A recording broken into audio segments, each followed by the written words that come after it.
I'm here with Tom Fawcett from the KGP class. Me and Alan were having a conversation about this class earlier, saying that it was really down to three people. You, Dennis Gorman and Michael Simpson. Well, Dennis isn't here today, I've just found out, and Michael might not be at the last round, so you've pretty much got it wrapped up unless you have a slight issue in the last two rounds. Yeah, hopefully we can wrap it up, but it's a bit of a shame that Mike can't be here for the last round to have a bit of a final finish for the championship and have a bit of a dice over the line, but sometimes you've got other commitments he's made at the beginning of the year, so it's a bit of a shame, but plays into my hands nicely. It does. He'll be at Silverstone for the GT class. How does this championship differ this year from last year? I think last year, they're both really difficult championships to compete anyway, but last year there's a lot more drivers. Obviously this is a bit of a newer class, but this is, I think, if not on par with difficulty of level of road tax, because you've got racing people like Mike, Litchfield, Gorman, Gornell.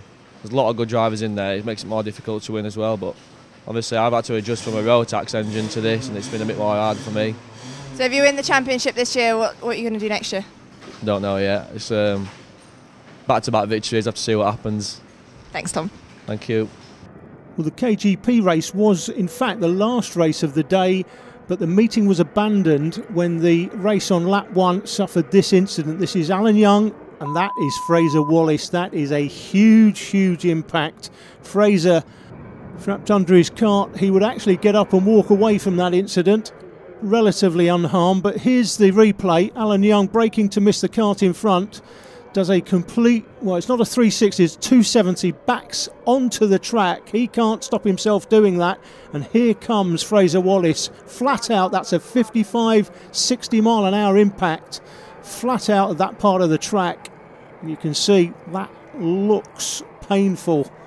The meeting was abandoned as a result of this incident. This, as I say, was in fact the last race of the day. We're bringing it to you now because we've only got these short highlights.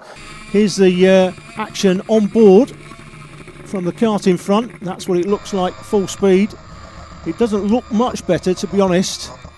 When you slow it down, you can see Fraser's made the move for the inside, not realising that Alan Young has backed onto the track and as a consequence runs into him. These are the championship point standings after round 6 for Kart GP. Tom Fawcett pretty much with an unassailable lead. Justin Edgar, winner of final 1, was credited with the win, and here's Justin with Sam. What were the conditions like out there? Fairly slippy actually, but it's been like that all day, so at least we knew it was wet, wet for the weekend, so that was good. Unfortunately, you didn't get to the second race, but you still managed to take the win from the first final results. Yeah, it's probably the closest race I've ever had in my life. I think over the line it was .00 between me and Mark, so it was a real close race. I don't think I could even separate you two with showing you it was about this. So close, because I was right at the start line when you guys went across. But congratulations, good weekend. A shame you didn't get to the second final, but you're going to go home happy. Yeah, I am. Thank you very much.